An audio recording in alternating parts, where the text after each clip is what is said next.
नवसारी के अंदर गुजरात में जमशेदजी टाटा ने टाटा ग्रुप की स्थापना की थी। उनके दो बेटे थे, सर रतन टाटा और सर दोराबजी टाटा। ये रतन टाटा ये वाले नहीं है। इनका नाम असल में रतन नवल टाटा है। इनके दादाजी थे जिनका नाम था रतन टाटा। तो रतन टाटा जो थे उनके नाम पर और एक सर दोराबजी टाटा, दो बेटे हुए। तो इन दोनों के नाम पर संपत्तियों को एक ट्रस्ट में डाल दिया गया, जिसके चलते रतन टाटा के नाम पर 1919 में सर रतन टाटा ट्रस्ट बना और 1932 में दोराबजी के नाम पर दोराबजी टाटा ट्रस्ट बना।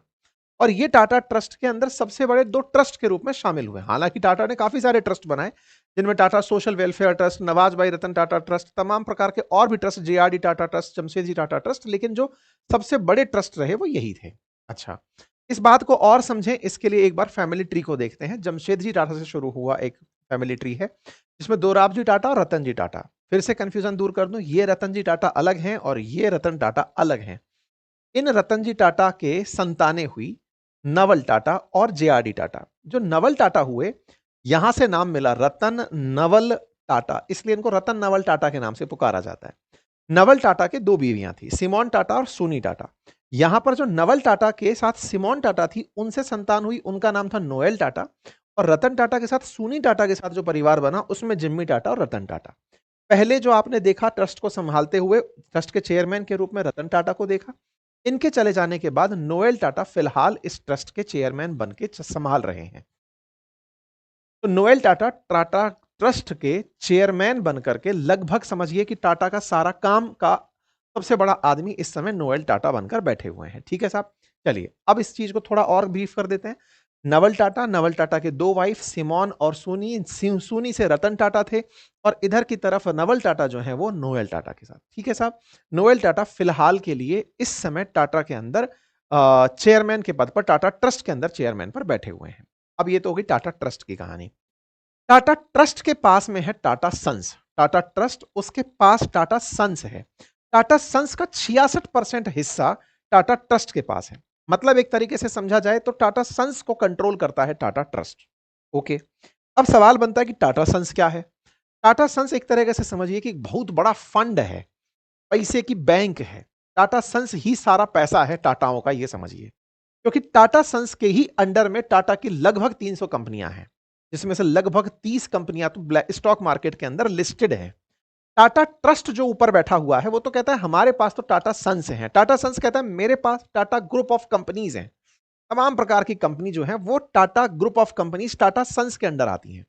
एक तरह से टाटा ग्रुप ऑफ कंपनी, चाहे टीसीएस हो, चाहे टाटा कार हो, चाहे जगुआर हो, तमाम चीजें टाटा सन्स के पास पहुंचती कहां से हैं? टाटा ग्रुप से पहुंचती हैं।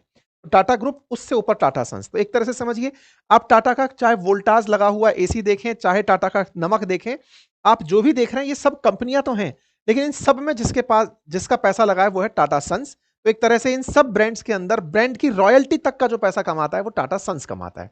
और टाटा सन्स में टाटा सन्स की जो 66% हिस्सेदारी है वो टाटा ट्रस्ट के पास है। ठीक है, टाटा ट्रस्ट ने अपने आप को बता रखा है सर हम तो केवल चैरिटी करते हैं। टाटा मेमोरियल अस्पताल हो या पारसी समाज की महिलाओं को सशक्त बनाना हो, तमाम प्रकार के शैक्षणिक कार्य हम लोग करते हैं। ठीक है साहब, ये पूरी कहानी हुई। तो एक तरीके से समझिए कि अगर टाटा अपने आप में एक समूह है, तो उसमें सबसे बड़ा समूह का हिस्सेदार कौन है? तो बोले टाटा ट्रस्ट है, जो कि 66% चीजों का मालिक है।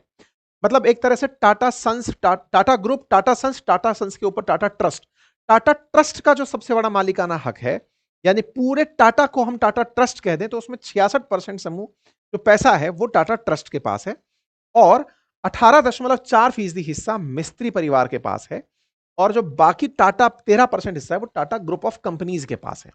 तो कुल मिलाकर के टाटा को 100% जब आप नापने निकलते हैं, तो उसमें सबसे ऊपर टाटा ट्रस्ट ही है, और उसके 65% मालिक लोग जो हैं टाटा के कुल धन का, वो टाटा ट्रस्ट के फिलहाल चेयरमैन बनकर बैठे हुए हैं। ठीक है साहब, तो समय इस समय टाटा सन्स के अंदर अंदर में आने वाली कंपनीज का है, जो कि आप इस तरह से भरी हुई देखते हैं, ये कंपनीज हैं। एक समय पर जिस पद पर रतन टाटा बैठे हुए थे, आप 86 साल की एज में जब इनका देहांत हुआ, तो इनके पद पर नेओल टाटा का नियुक्ति हुई कि नेओल टाटा इनके पद पर जाकर बैठेंगे। वो चेयरमैन बनकर के इनके पद पर बैठे। नेओल टाटा को टाटा में अपॉइंटमेंट किया गया। टाटा ट्रस्ट के जितने भी प्रकार के ट्रस्ट हैं उन सब के अंदर। नेओल टाटा का जन्म 1957 में हुआ। नागरिकता इनके पास आयरलैंड की बताई जाती है। इनके बारे में जानकारी टाटा ट्रस्ट की वेबसाइट पर भी डली हुई है। यहां पर ये नोएल टाटा, अब अगर आप देखें तो आप जब टाटा ट्रस्ट की वेबसाइट पर जाएंगे तो एग्जीक्यूटिव कमेटी में आपको नोएल एन टाटा चेयरमैन दिखाई देंगे, Venu Srinivasan vice chairman Tata trust दिखाई देंगे, Vijay Singh vice chairman Tata trust दिखाई देंगे और महली मिस्त्री ट्रस्टी के रूप में दिखाई देंगे। फिलहाल के लिए इन दो नामों पर आप फोकस करिएगा, क्योंकि इन्हीं दो नामों के चलते सारा की सारा मामला फैला हुआ है, विजय सिंह और महली मिस्त्री का। मिस्त्री परिवार जो कि 18.5% के साथ में टाटा ट्रस्ट के अंदर या टाटा के कुल धन का 18.5% का मालिक मिस्त्री परिवार है, उसका रिप्रेजेंटेटिव कौन हो गया? महली मिस्त्री। यहां पर एक नाम देख रहे हैं विजय सिंह, थोड़ा नाम से अटपटा जरूर लगेगा, टाटा श्रीनिवासन मिस्त्री सिंह साहब कहां से आ गए? तो ये साहब वाइस चेयरमैन है, पहले कभी डिफेंस सेक्रेटरी रहे हुए हैं। तो विजय सिंह यहां पर अपॉइंटेड प्रकार के मेंबर हैं जिनको हटाया जा सकता है। ये उस तरह से टाटा के अंदर लगे हुए डिफेंस सचिव हैं, पूर्व डिफेंस सचिव हैं जो इस पद के अंदर है। फिलहाल मामला इन दोनों के चक्कर में ही फैला हुआ है। तो टाटा ट्रस्ट, टाटा एजुकेशन, जितने भी ट्रस्ट फ्रस्ट हैं सबके अंदर आपको नेओल एंड टाटा का नाम दिखाई दे जाता है। अब मामला फंसता कहां से है? तो आता है सब बोर्ड रूम से निकल करके। बोर्ड रूम के अंदर कहानी क्या हुई? असल में टाटा ट्रस्ट जो है उसके अंदर दो धड़े बन गए। एक धड़ा था जिसमें नोएल टाटा थे, जो कि रतन टाटा के बाद ट्रस्ट के अध्यक्ष बने थे, नोएल टाटा थे। दूसरी तरफ 4 ट्रस्टियों का दूसरा समूह था जिसमें महली मिस्त्री, जिसका संबंध पहले शापूर जी पालोनली परिवार जो कि साइरस मिस्त्री का परिवार है उनसे इस तरीके से बटा हुआ था। तो एक प्रकार से नोएल टाटा के साथ में नोएल टाटा, वेणु टाटा, विजय सिंह, और इधर की तरफ से प्रमित झावेरी, डेरियस खंबाटा, महली मिस्त्री और जहांगीर जहांगीर, ये जो 4 लोग हैं, यानी कि टाटा ट्रस्ट के अंदर 2 धड़े फंस गए। अब इन 2 धड़ों की कहानी क्या थी? इन 2 धड़ों ने मतलब रिफ्ट किस बात पर, धड़े क्यों बने, किस बात को लेकर, पैसे को लेकर बने कि किस बात को लेकर बने? असल में टाटा ट्रस्ट का प्रबंधन कैसा हो इस बात को लेकर के इन लोगों ने कानून बनाया, खुद का कानून बनाया ट्रस्टियों ने, कि हम 75 साल से ऊपर का अगर कोई भी आदमी अपने ट्रस्ट में रखेंगे तो उसका हर साल रीअपॉइंटमेंट पूरी सहमति से डिसाइड करेंगे कि उस व्यक्ति को रखना है कि नहीं रखना है। विजय सिंह इस समय 77 साल के हो गए हैं। 75 साल से ऊपर की नियुक्ति अगर उनकी हो, 2024 में ही ये कानून बना है उनके यहाँ पे, मतलब उन्होंने नियम बनाया है। जैसे ही 77 के हुए तो बोले सर आपके रीअपॉइंटमेंट को लेकर के फिर से वोटिंग होगी इस ट्रस्ट के अंदर बैठे हुए लोगों में। 4 लोग इस पक्ष में आए कि इनको दोबारा नहीं बनाना चाहिए, 3 लोग पक्ष में आए कि इनको दोबारा बनाना चाहिए। तो विजय सिंह टेक्निकली अपने पद पर नहीं रह पाए और विजय सिंह ने अपने पद से इस्तीफा दे दिया। तो कुल मिलाकर के ये जो 75 साल का नियम है, जो हम सोच रहे थे कि बीजेपी में दिखाई देगा, क्योंकि बीजेपी के अंदर ये सुनने में आने लगा था कि 75 साल से ऊपर स्वतः ही अब रिटायरमेंट ले लेंगे नेता लोग, ऐसे ही यहां पर टाटा वालों ने शायद उस बात को बहुत सीरियसली ले लिया और विजय सिंह के पद पर आ बनी, जिसके चलते कुल मिलाकर के जो विजय सिंह था, विजय सिंह के समर्थन में नेओल टाटा थे और नेओल टाटा के साथ साथ जो डेप्यूटी चेयरमैन है श्रीनिवासन वो थे। तो इस तरह से उनका एक वोट गिर गया और जो बाकी ट्रस्टी हैं उनके वोट बढ़ गए। तो असल में ये पूरी कहानी की पटकथा सितंबर में लिखी गई थी, जब सितंबर के अंदर ये तय हुआ था कि यहां पर जो ट्रस्टीज हैं, जो डायरेक्टर्स बैठेंगे वो कैसे आगे चलकर डिसाइड होंगे। तो सितंबर की जो कहानी है वो अक्टूबर में जाकर के जब निकल कर आई तो इसमें मेहली मिस्त्री ने टाटा सन्स के अंदर बोर्ड में ये मांग करी कि साहब इनको तो अब आप नहीं रख सकते। तो विजय सिंह का एग्जिट तय हो गया क्योंकि उनको फिर से वोट देकर के पद पर नहीं बिठाया गया। ये थे विजय सिंह जो पूर्व डिफेंस सेक्रेटरी रहे हुए हैं।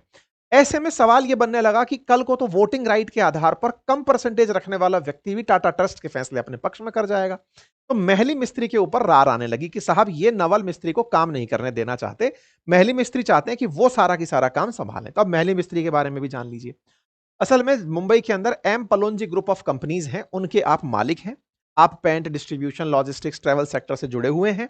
आप साइरस मिस्त्री के चचेरे भाई हैं और महली मिस्त्री जो हैं ये कथित तौर पर कहा जाता है कि ये टाटा के जो रतन टाटा थे ना उनके बहुत करीबी थे। कहा जाता है कि रतन टाटा के भी करीबी थे और रतन टाटा के आखिरी समय पर देखभाल करने वाले व्यक्तियों में भी महली का नाम था। इसी के चलते महली को जाते जाते रतन टाटा ने कुछ ट्रस्ट के अंदर एक मेंबर के रूप में शामिल करवा दिया था। मतलब महली और नोएल भले ही एक दूसरे के खिलाफ हों, लेकिन रतन टाटा जो स्वर्गीय हो गए हैं अभी, रतन टाटा जो हैं, उन रतन नवल टाटा, उनकी जगह पर महली टाटा जो है ना, महली ये क्या नाम है इनका यार, महली, हाँ, ये महली मिस्त्री, ये असल में उनके बड़े पसंदीदा व्यक्ति थे और कहा जाता है कि नवल टाटा को ये बात रास नहीं आती। अब ये कैसे बात है, ये तो खैर इनके परिवारजनों की बात है, लेकिन कुल मिलाकर 2016 में एक विवाद सामने आया था जब साइरस मिस्त्री जो कि टाटा ग्रुप कंपनीज के चेयरमैन थे, वो थोड़ा खिलाफ हो गए थे रतन टाटा के। तो उस समय पर अपने चचेरे भाई को छोड़ करके महली मिस्त्री ने रतन टाटा का साथ दिया था। तो इस तरह से ये पुराने वफादार हैं, पुराने वफादार हैं। इसी के चलते महली का जो कद है वो काफी बड़ा कंसीडर किया जाता है। रतन टाटा की वसीयत के अंदर 3 कार्यकारी एग्जीक्यूटिव में से एक महली भी हैं। तो एक प्रकार से इस ट्रस्ट के अंदर महली का एक सिग्निफिकेंट नाम है। अब उन्हीं महली के साथ में असल मामले में विवाद फंस गया इन भाई साहब का, नवल टाटा का। ये जो न्योल टाटा है, नवल नहीं न्योल टाटा, इन्हीं को बुला करके फिलहाल गृह मंत्री जी ने और वित्त मंत्री जी ने समझाया है कि भैया झगड़ो मत, क्योंकि आप लोग झगड़ोगे तो इससे देश की अर्थव्यवस्था पर सीधा असर पड़ जाएगा, क्योंकि टाटा समूह का देश की अर्थव्यवस्था में बहुत बड़ा कंट्रीब्यूशन है। तो इनको बुला करके समझाया गया कि आपकी इतनी सारी कंपनीज हैं, इतने लिस्टेड फर्म्स हैं, इतनी सारी कंपनियों में अगर यह विवाद उतरकर नीचे चला आया और आप ही लोग आपस में झगड़ लिए तो देश की अर्थव्यवस्था पर गहरा नुकसान हो सकता है। इसलिए इनको हिदायत दी गई और कहा गया कि मामले को प्यार से बैठ के सुलझाइए, पब्लिक में ये चीजें मत फैलाइए, सेंटिमेंट नेगेटिव हो जाएगा, कंपनी को नुकसान हो जाएगा। अब देखना होगा नेओल टाटा इस बात को कितना समझ पाए। क्या ये अपनी बात को मनवाने के लिए अभी भी जो पद से हटाए गए विजय सिंह हैं उनको लाने का प्रयास करेंगे, या फिर सरकार की बातें मान लेंगे? अल्टीमेटली जो सबसे शानदार बात थी वो ये कि सरकार का इंटरफेरेंस एक ग्रुप को ये समझाइश देने के लिए था कि आपके झगड़े देश में अस्थिरता ला सकते हैं, शांति रखिए। ये अपने आप में एक अच्छा प्रयास प्रतीत होता है। लेकिन इसका एक दूसरा पक्ष निकलता है और वो ये कि प्राइवेट कंपनीज जो ट्रस्ट से चल रही हैं, जिनके अंदर अपने डिसीजंस होते हैं, क्या वो सरकार के निर्णयों से प्रभावित होती हैं? ये अपने आप में एक दूसरा प्रश्न जो इसके साथ छूटकर रह जाएगा। बाकी आप लोग इस विषय पर क्या सोचते हैं? अपनी राय कमेंट बॉक्स में जरूर बताइएगा।